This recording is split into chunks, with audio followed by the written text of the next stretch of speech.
الله وبركاته. الحمد لله رب العالمين والعاقبة للمتقين ولا عدوان إلا على الظالمين. أشهد أن لا إله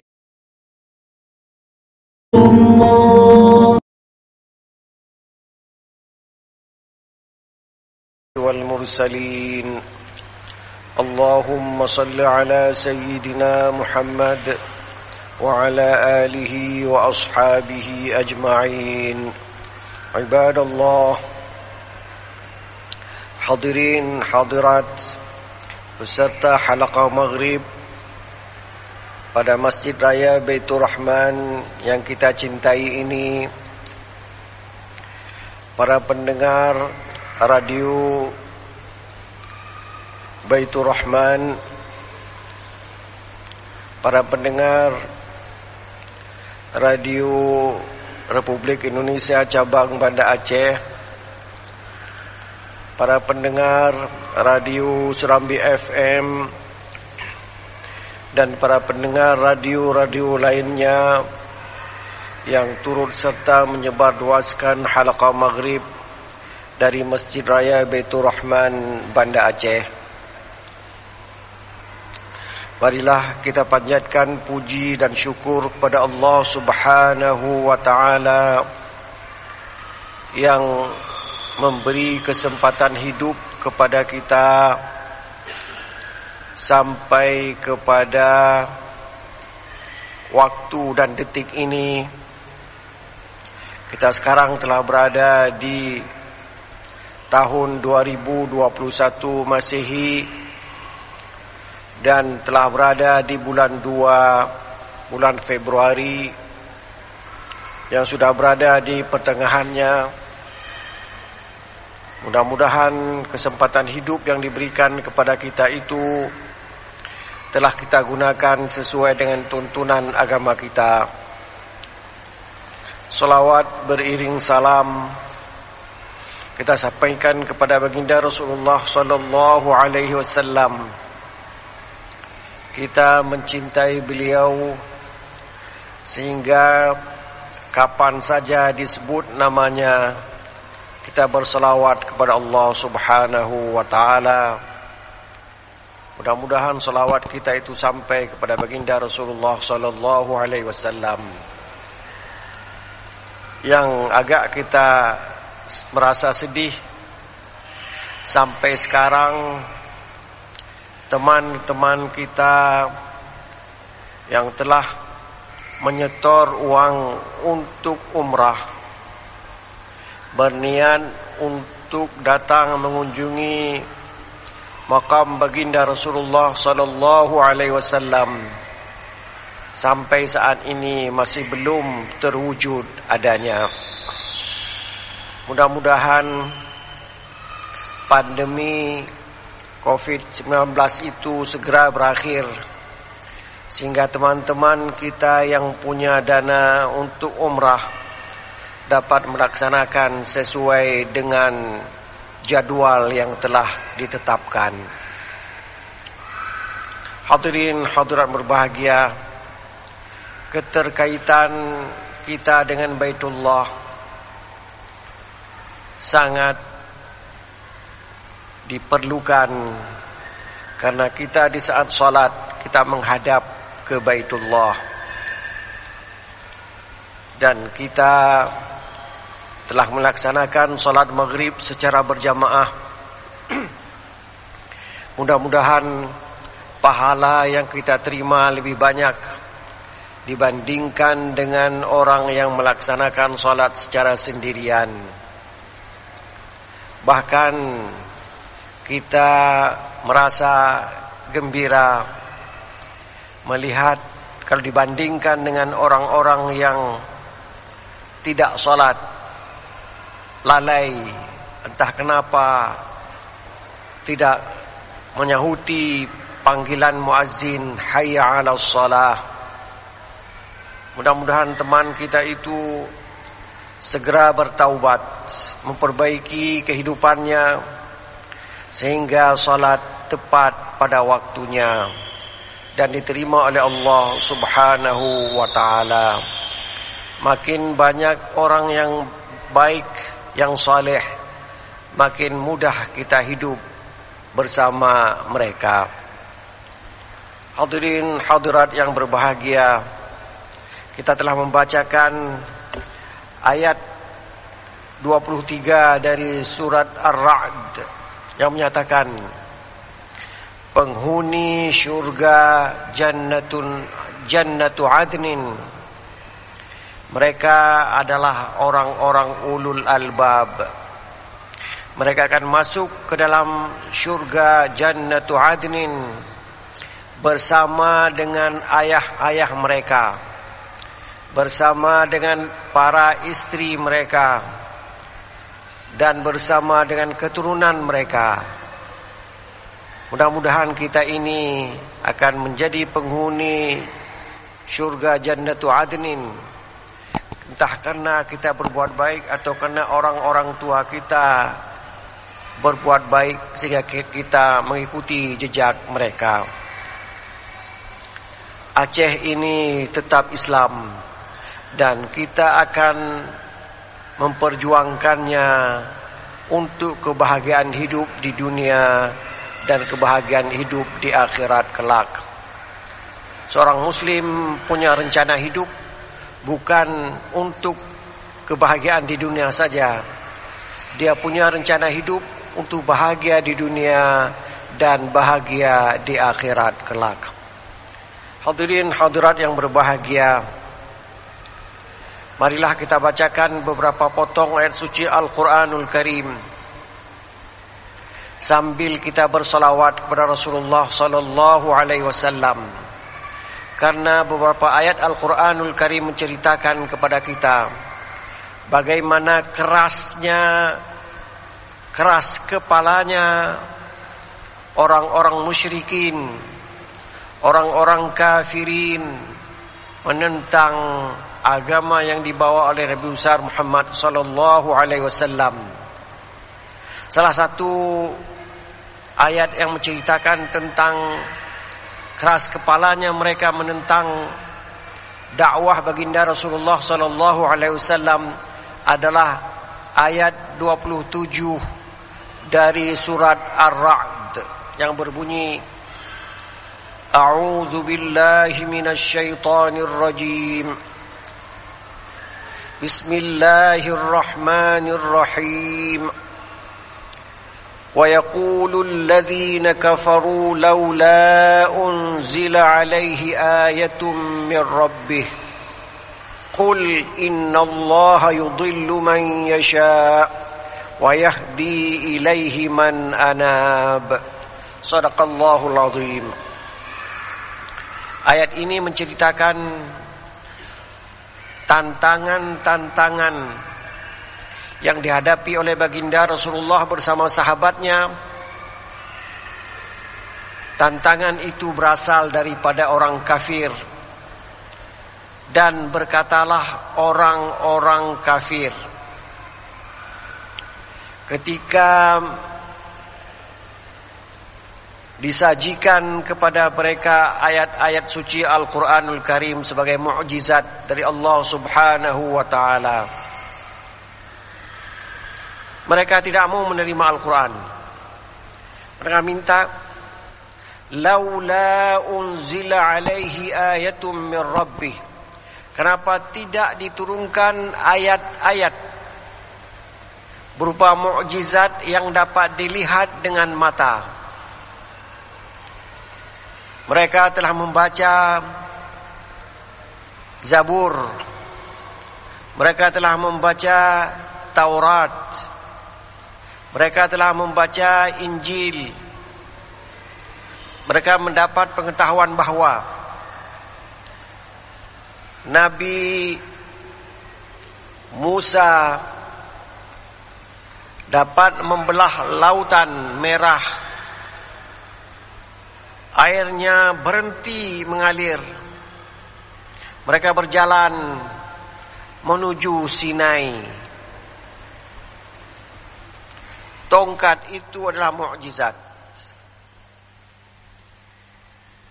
mereka telah membaca sejarah para nabi, di antaranya Nabi Sulaiman.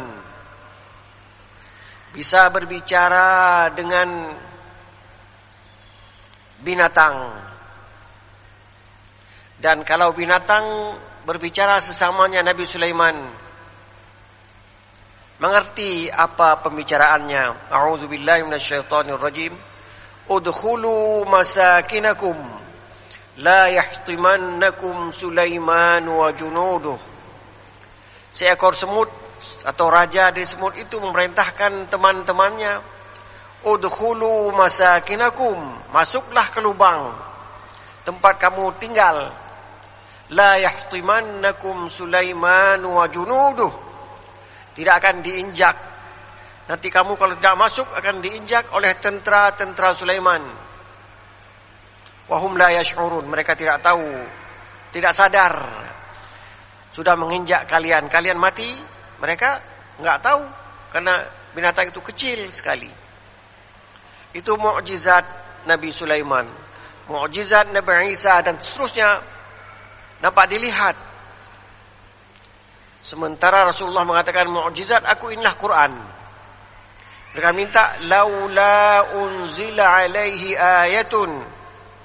Kenapa tidak diturunkan kepada mereka mukjizat-mukjizat yang dapat dilihat seperti mukjizatnya nabi-nabi sebelumnya? Pertanyaan itu dijawab oleh Rasulullah sallallahu alaihi wasallam dengan firman-Nya, wa qalu lan nu'mina laka hatta tafjura lana minal ardi yanbu'a aw takuna laka jannatun min nakhilin wa 'inabin fatufajjira al-anhara khilalaha tafjira aw tusqita as-samaa'a kama za'amta 'alaina kisafa au ta'tiya billahi wal malaika qabila. Mereka dulu pernah berkata juga seperti kata sekarang ini, lan nu'mina laka hatta, kami tidak akan beriman kepada ajaran yang kamu bawa, hatta tafjura lana minal ardi yanbu'a, sehingga engkau mengeluarkan mata air dari bumi ini. Kalau di Arab, bagi mereka yang sudah pergi ke Arab, waktu pulang haji kita tanya, apa beda tanah Aceh dengan tanah Arab? Oh beda. Apa bedanya? Kalau di sini banyak air, tapi kalau di Arab sumur itu susah kita cari. Tanahnya itu pasir. Di sini digali entah berapa munjing, itu sudah dapat air. Di Arab itu susah. Jadi mereka minta, coba Muhammad, kamu Rasul, utusan Allah, coba keluarkan air di bumi yang tandus ini. Itu permintaan mereka. Au takuna laka jannah, atau engkau mempunyai kebun min nakhilin, dari kurma, kebun kurma banyak, wa inabin, anggur, fatufajjiral anhar khilalaha tafjira, kemudian terbit mata air di antara batang kurma, batang ainab. Itu yang digambarkan. Mereka ingin yang begitu. Seolah-olah Nabi itu tukang sihir. Nabi bukan tukang sihir. Jangan diminta yang begitu. Rasulullah mengatakan, kamu kerjakan ini, jadi penghuni surga nanti. Kamu mengerjakan ini, awas nanti kamu akan menjadi penghuni neraka. Itu yang disampaikan. Bukan tukang gali sumur. Bukan. Rasulullah bukan tukang gali sumur. Dan bukan petani anggur. Bukan. Au tusqitas samaa'a kama za'amta 'alaina kisafan. Atau kamu turunkan langit yang sudah pecah itu di atas kepala kami. Biar mati aja. Gitulah kira-kira permintaan mereka. Persis seperti anak-anak. Anak-anak kalau kita ceritakan sesuatu yang ada bentuk pikiran, mereka nggak mau terima. Apa juga? Kasih bonbon. Kasih bonbon, kasih minum. Selesai anak-anak. Memang begitu dia. Yang enak-enak saja dapat. Yang manis-manis saja. Suruh kerja, nggak mau. Anak-anak suruh kerja, mana mau. Penting kasih bonbon, kasih minuman, sirup, selesai sudah. Jus, selesai sudah. Au ta'tiya billahi wal malaikati qabila. Atau kamu datangkan Allah, kamu datangkan para malaikat, kami dapat lihat. Oh, itu Allah itu. Itu yang diminta. Jadi permintaan mereka aneh.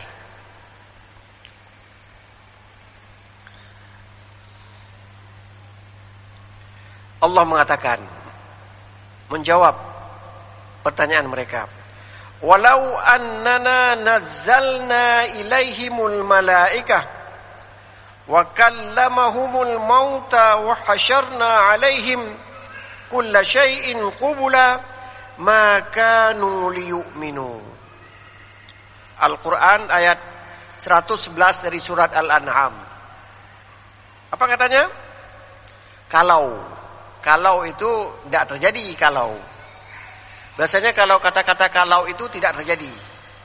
Kalau saya dulu waktu kecil belajar, saya umurnya sekarang sudah tua, saya bilang, kalau dulu saya belajar, pasti saya lebih pintar dari orang itu. Kalau. Tapi saya nggak belajar dulu. Nggak belajar. Bilang saja, kalau saya berdagang dari dulu waktu masih kanak-kanak berdagang dan terus, sekarang saya lebih kaya daripada orang Cina itu. Itu kalau. Jadi kata-kata kalau itu tidak ada itu. Lau annana nazzalna ilaihimul malaika. Kalau kami turunkan kepada mereka para malaikat, turunlah malaikat. Wih, turun. Langsung bilang, ini saya malaikat. Saya ini Jibril. Oh, enggak takut kita. Saya ini Israel, ya baru takut kita. Takut tukang cabut nyawa apa enggak takut? Takut kita. Kalau hari ini turun malaikat, beritahu namanya, saya Israel, baru lari semua. Jangan kalau kena sama Israel habis. Wa kallamahumul mauta. Orang yang sudah mati itu bangkit lagi dan berbicara. Berbicaralah kepada mereka orang-orang yang sudah mati. Kita dalam mimpi saja lihat orang mati, udah takut. Apalagi kalau nampak dia pergi ke masjid begini, kita ramai-ramai, semuanya lari. Apalagi kalau sendirian kita di kamar, nampak ayah kita. Dulunya kita dalam pelukan ayah kita. Tapi tiba-tiba sekarang, satu orang duduk di kamar, datang ayah pasti pingsan. Karena ayahnya sudah meninggal puluhan tahun yang lalu. Jadi permintaan mereka aneh-aneh. Kalau. Wa hasyarna alaihim kulla syai'in qubula. Kami kumpulkan di hadapan mereka semua yang telah tiada itu. Kambing yang sudah mati itu bangun lagi. Lembu yang sudah mati itu bangun lagi. Pasti kita lari. Maka liyu'minu. Tetap saja mereka tidak akan beriman. Demikian keras kepalanya orang-orang kafir dulu dan orang-orang kafir sekarang. Tetap saja mereka tidak mau beriman. Apapun buktinya, tetap saja syariat Islam di Aceh tetap saja dibilang enggak bagus. Bank di Aceh tidak boleh lagi bank konvensional. Harus bank syariah, enggak bagus. Setiap yang berbau Islam semuanya tidak bagus. Karena mereka tidak suka kepada Islam. Tapi coba tanya kepada mereka. Mereka tinggal di Aceh, berdagang di Aceh, di Penayung misalnya. Enggak ada orang Aceh yang pergi minta jupeng, yang kayu tanpa. Enggak ada. Orang Aceh tetap aja. Mereka berdagang, bahkan kita beli sama dia. Begitulah. Islam tidak mengajarkan kita keras. Tidak. Islam itu mengajarkan kita berkelakuan baik dengan siapapun. Orang baik kepada kita, kita lebih baik kepada mereka. Ulang kepada ayat tadi. Berkatalah orang kafir, mengapa tidak diturunkan kepada mereka mukjizat dari Tuhan yang dapat mereka lihat, seperti tongkat Nabi Musa. Qul innallaha yudhillu man yasha. Ketahuilah Allah akan menyesatkan orang yang siapa dia kehendaki. Memang kecenderungan dia itu untuk sesat. Ditambah lagi supaya sesat. Kecenderungan seseorang untuk beribadat kepada Allah, dibantu oleh Allah, diajarkan, ditunjuk, ini tengku. Belajar sama tengku itu bagaimana salat yang betul. Apa itu rukun salat? Apa itu syarat salat? Apa beda rukun dengan syarat? Kalau tidak tahu, tanya sama orang yang sudah tahu. Paling-paling kalau tanya sama saya, apa beda rukun dengan syarat? Rukun dimulai dengan ra, syarat dengan shin, nah gitu aja. Yang lain bagaimana sebenarnya? Kita harus belajar pada tengku yang lebih tahu dari kita.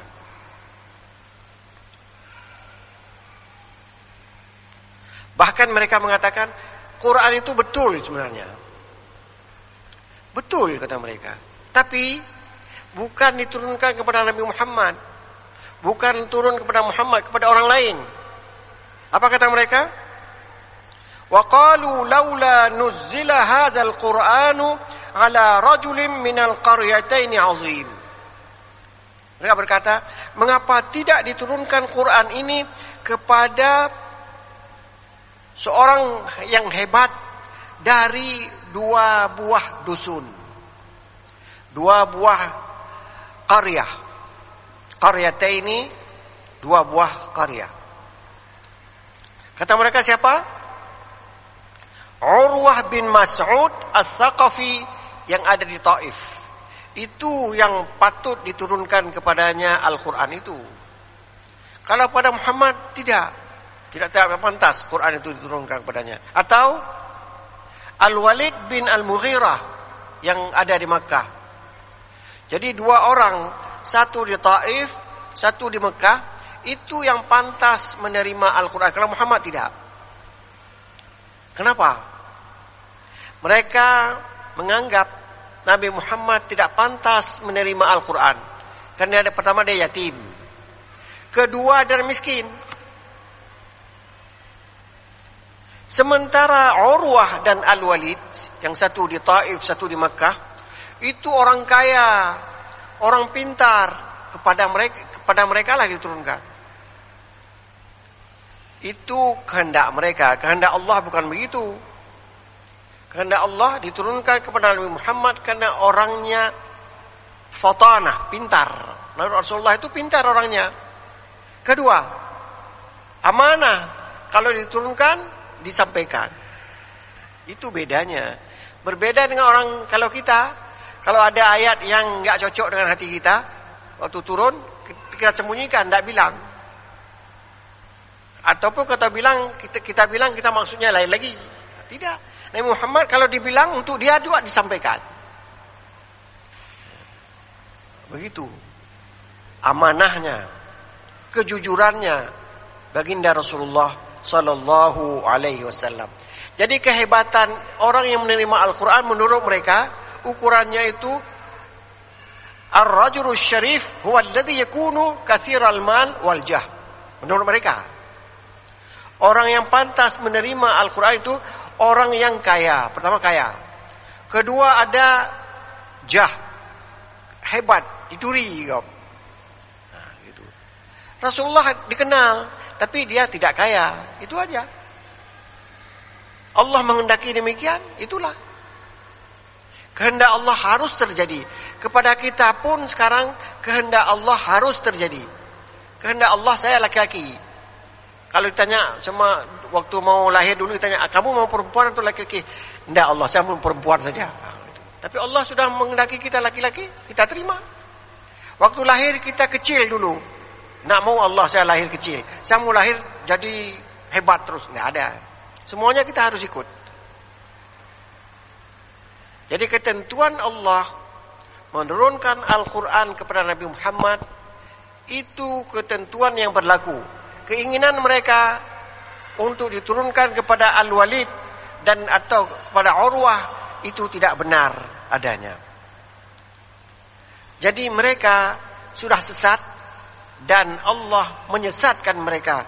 Qul innallaha yudhillu man yasha. Katakanlah, sesungguhnya Allah menyesatkan orang-orang yang dikehendakinya. Karena memang dalam hatinya sudah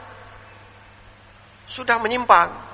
Terus pergi saja. Seperti orang mau minum sabu-sabu atau khamar, minum saja sudah. Wa yahdi ilaihi man anab, dan memberi hidayah kepada orang-orang yang bertaubat. Hidayah Allah itu datang kepada kita yang ingin bertaubat. Kehidupan kita dulu memang tukang jual ganja, memang tukang ganggu orang. Tapi kita sekarang bertaubat, belajar sama guru-guru kita, ustadz-ustadz kita, pada tengku-tengku kita. Bagaimana saya ini? Sudah umur 40 tahun, salat pun tidak bisa. Diajarkan, begini berwudu, begini salat. Salat berjamaah, lihat imam, kalau ruku, kita ruku. Tanya bagaimana, apa yang kita baca dalam ruku. Tanya sama tengku. Kalau kita masih kecil, mudah menghafalnya. Tapi kalau sudah 40 tahun ke atas, itu susah menghafalnya. Apalagi kalau disuruh hafal Al-Quran.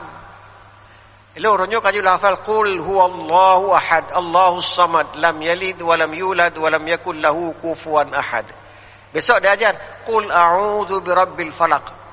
Nyo letak qul huwallah, qul a'udzu. Kampuda sudah susah kita mengingatnya. Tapi kalau kecil kita belajar, masih ingat sampai sekarang.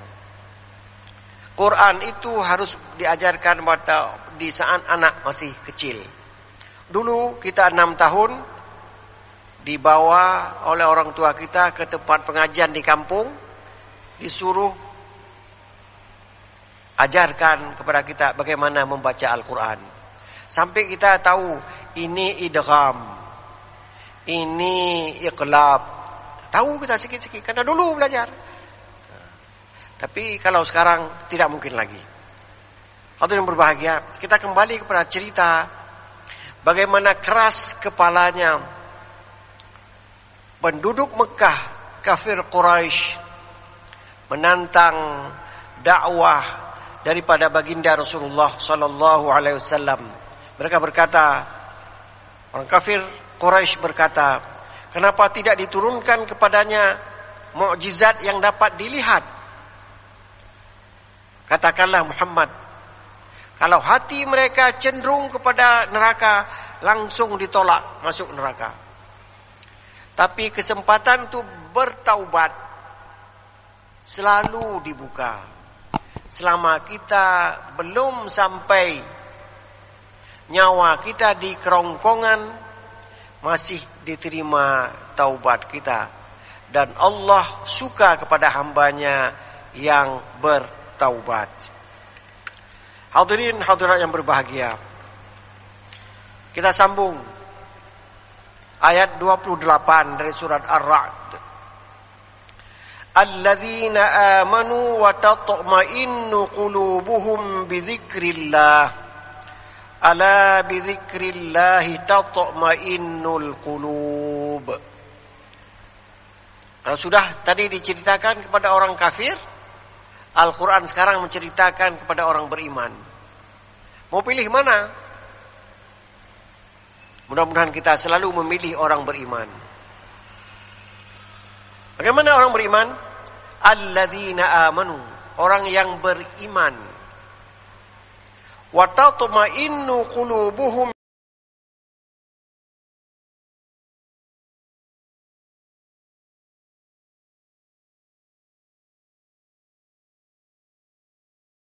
qulub.